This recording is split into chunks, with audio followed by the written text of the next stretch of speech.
السلام عليكم. أغلب السيارات تحصلون فيها هذه العلامة الموجودة في الطبلون.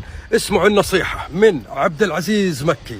يا هلا، مرحبا بك. أنا أنصح كل واحد نعم. يشتري هذا الجهاز. وين الجهاز؟ مع أي أحد معاه سيارة يشتري هذا الجهاز، سهل استعماله. جميع السيارات من عام 97 إلى يومك هذا أيوه فيها مدخل الأو بي دي في كل طيب. السيارات. أيوه، بدل ما أنت تروح تحصل وتروح المدخل. الورش وتكشف فحص كمبيوتر وتشوف العطل اللي عندك، تشبك هذا دايركت ويبين لك. كم سعره؟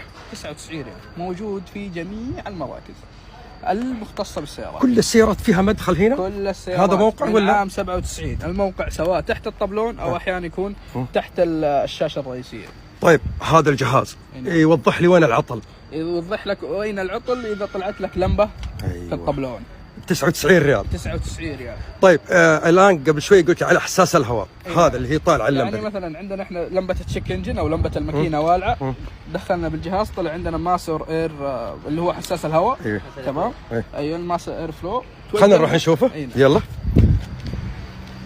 ب 99 ريال وخلها بسيارتك، واي عطل اعرف قبل ما تروح ويضحكون عليك العمال. وجهنا طبعا حساس الهواء سهل مكانه، دائما يكون بعد الفلتر حق الهواء. ايوه. تمام. وين توجهنا هذا هو، طلع الفيش ما هو مشبوك، شبكنا الفيش، انتهت المشكله. انتهى، ولا خسرت ولا شيء.